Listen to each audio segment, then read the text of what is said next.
walk around Peak Earthship, generic global model Earthship, and point out things that relate to the 6 points that Earthships address, and then we'll be inside going through that more. But we're looking at obviously solar gain, winter and summer. So the glass face is that solar gain. It is not vertical, but it is not sloped very much. It's kind of hinting at being perpendicular to the winter sun, but not completely. That gets us the most solar gain we can get from this angle. Now notice the upper angle where the panels, the solar electric panels, PV panels, and the solar hot water panel are, they are at more like a 45, because that is the mean average angle between what would be perpendicular to the winter and perpendicular to the summer sun. And what that does is it gets us the most sun throughout the year for the electricity and for the solar hot water. So there's the reason for the difference in the angle of the plane that the panels are on and the angle of the plane that the glass is on. Then you got the operable windows. They're for egress. We don't even use them for ventilation. They're for egress. The ventilation is in the skylights that are all up there. And that detail has evolved some too. But this is a good standard global model Earthship. We do it all over the world. And it is configured to encounter the phenomena of the planet and protect you. Now in the back here, let's go out on the road, it's probably better.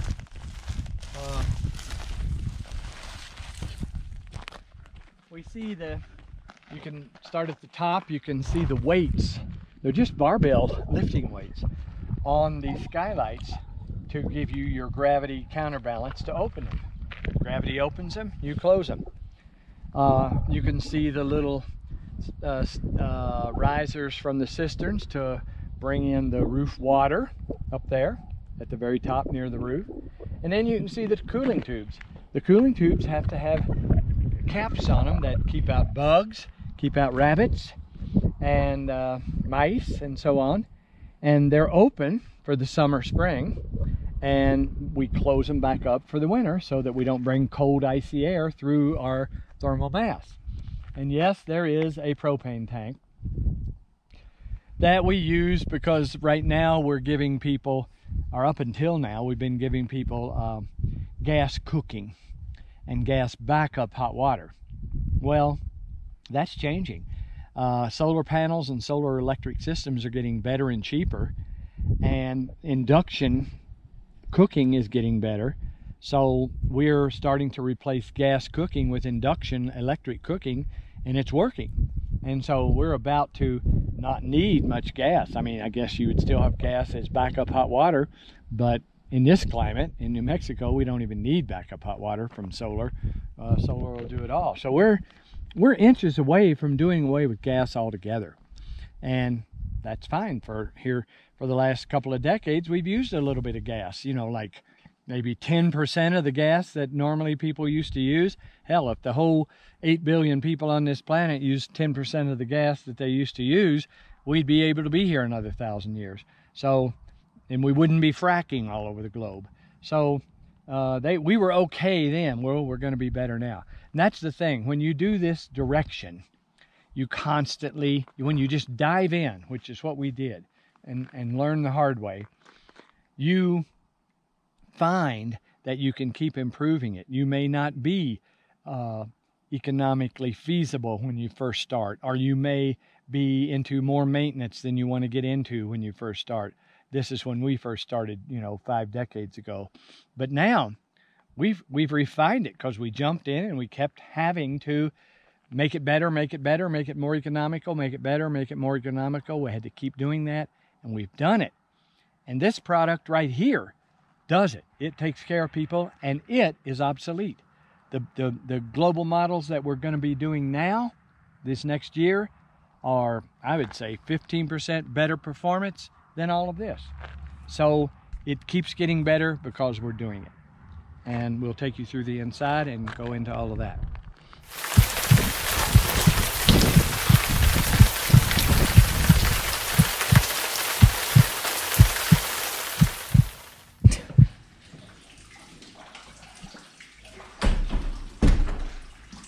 Start right here.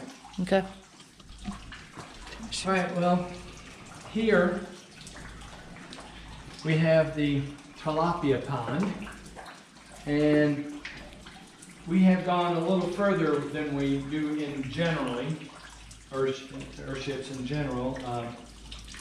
We're trying to produce some fish, you know, to add a little protein if you're the type of person that eats creatures for protein. And so this is our take. It's not aquaponics, it's aqua botanicals, because this pond, we pick up the water of this pond and take it all the way down to the end of the planter, and it runs through its own little planter, and the plant roots oxygenate it, so it brings back oxygenated water to these fish.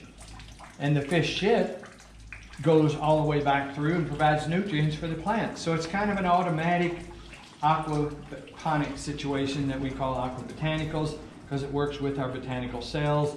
The pumps run from the sun, and it's giving us fish, and of course plants. This is the garage. A lot of Earthships these days are wanting garages, and it's a garage that doesn't ever freeze. Obviously it doesn't freeze because this plant in the pond are in it.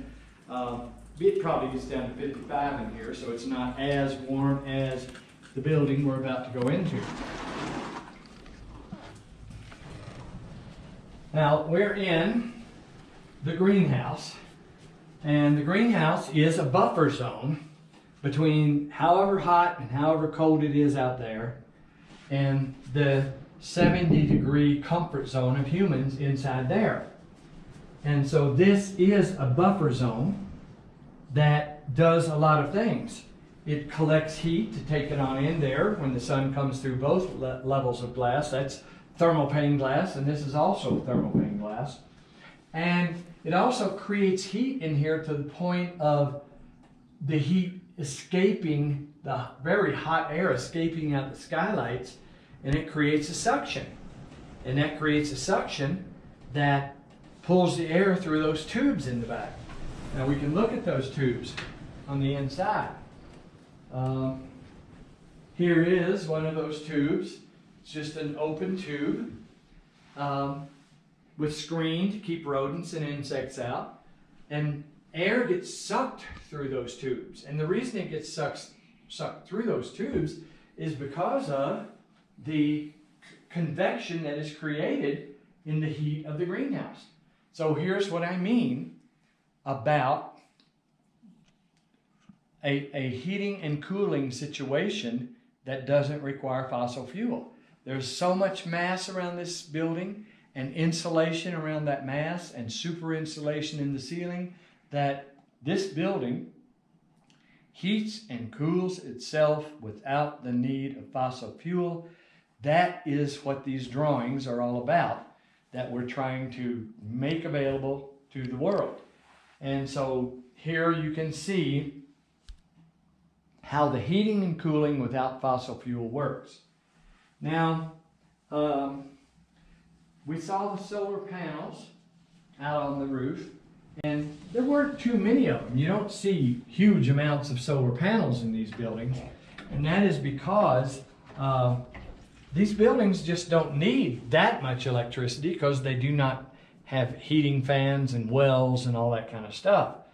So we have basically a typical circuit breaker panel here, and our inverter and our batteries and our whole modular power system, actually we should just go look at it, is in the garage where it doesn't get cold or hot. A lot of the other global model Earthships have a battery box and a POM, a power organizing module box on the roof. And that is not as convenient as having a garage. And here it is. Here's your power system right here. And it's called a POM, and we can make them and ship them off to you. And here's the batteries. And batteries have improved a lot since this building. They're more expensive, but they last 20 years as opposed to 10 or 12.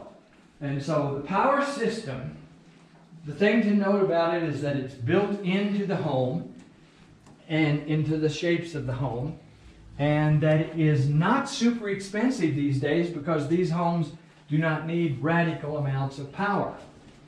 And so then the roof that we were looking at when we were out back, it catches water and in a gutter out to the back and throws it into cisterns. And the cisterns gravity feed what we call a water organizing module.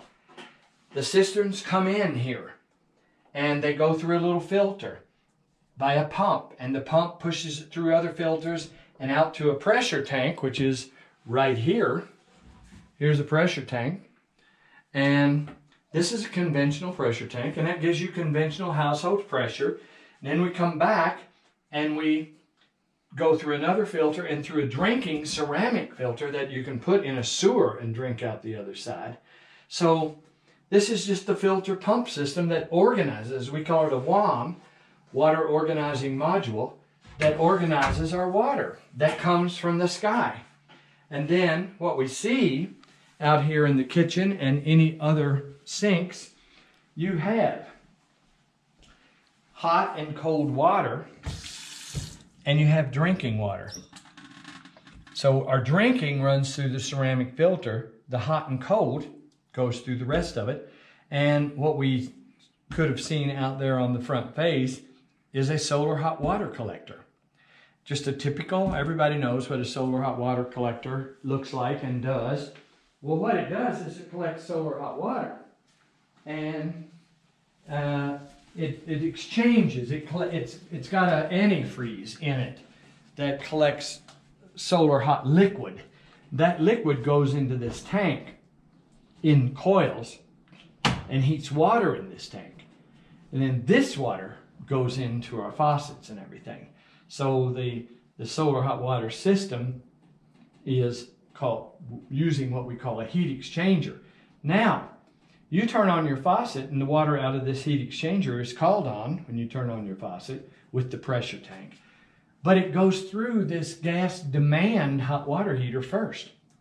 And if this water from the sun on a cloudy day, sort of like today, if it's not hot enough, this heats it up. If it's not hot at all, this heats it up. This heats it as it runs through it. So you have essentially endless hot water. So you have hot water from the sun, you have water from the sky, you have electricity from the sky, and then you have a comfortable home. And so you end up with rooms like, here's the bathroom, the guest bathroom, and notice again you have hot and cold drinking water, and you have, hot and cold water, and you have drinking water. And then your toilet flushes. Now this toilet flushes. Here's how this toilet flushes. You wash dishes and you take a shower in the shower with the solar hot water and the gas backup, and it drains into this planter. It's called a botanical cell. And the hot water, the gray water, we call it gray water, that drains from your shower, drains through this planter. It drains at that end. And it runs all the way through this planter. And all these plants, their roots go down and they get that water. But as they get that water, they're spitting out oxygen. And as they spit out that oxygen, it cleans up that water. Now, it produces food, figs, bananas, grapes. I forget what these little things are, but they're rich in vitamin C. Inca berries. And what are they? Inca berries. Inca berries. Avocado tree. So you are cleaning up your water while you provide food and flora. Right, here's some roses.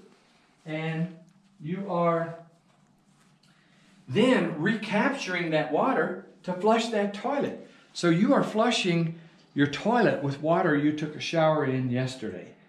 And that's what this system is. It's in the hallway with the sun, and it's in the hallway that produces heat, and it's in the hallway that you walk down and you see your garden as you go. Now you could go a lot more crazy with this garden. Look at these figs right here. Figs are food. There's food. You can get a lot more food out of these greenhouses. This is kind of a nightly rental that we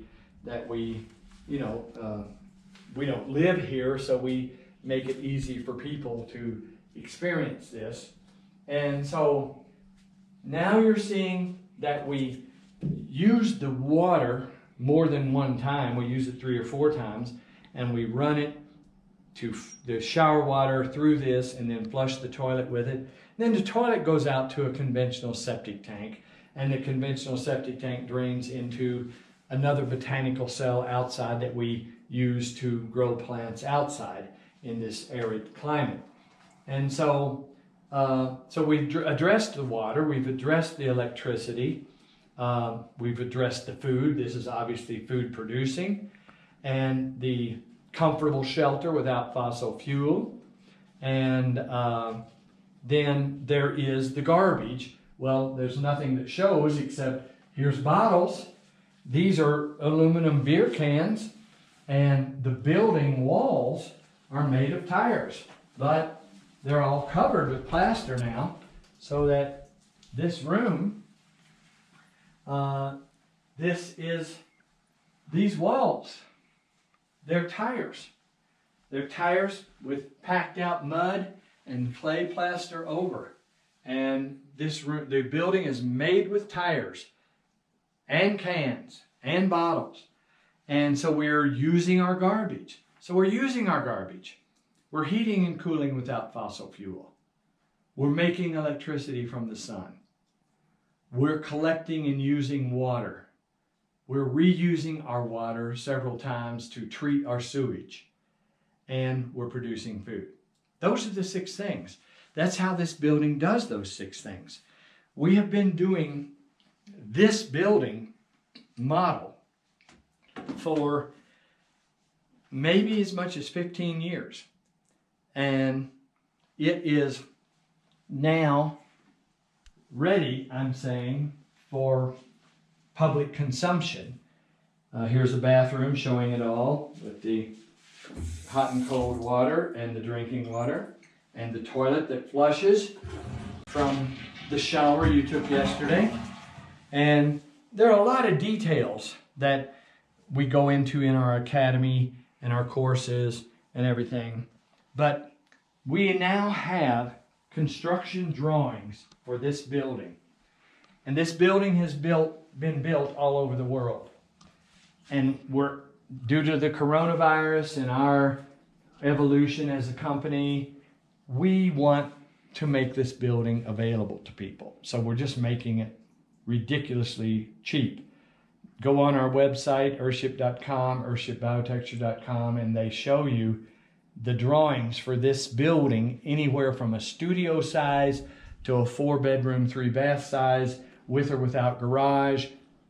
This building is now being made available as a push to try to give us a little bit longer time on this planet. And it's there. Take it or leave it. It is the fruit of 50 years of research and development, and it is worth it at this point. So this is what we are putting out there in terms of extremely low price drawings that you can take, and there are even books that go with it. You can see that on the website, to show you how to build this building, show your architect and contractor and you all to go together how to build this building, how to get this building for yourself and be much more secure and absolutely damn near eliminate your footprint on this planet. You are joining this planet. You are encountering this planet with this building. And that's called the Global Model Earthship.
vessels that will take care of our needs.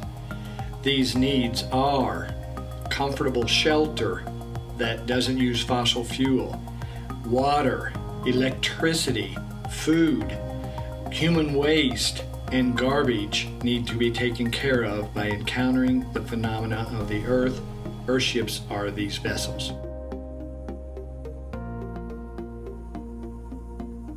What the Academy does is teaches students how everything comes together to create sort of a home that's a living environment rather than just a structure that you live in.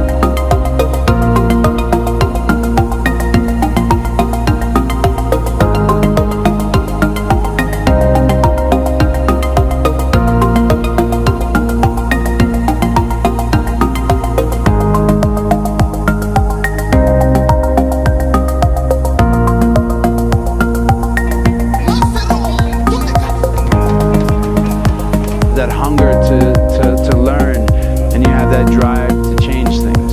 And I've seen students come back and back and back, and it's so nice to see them in other countries. It's so nice to see them with that fire.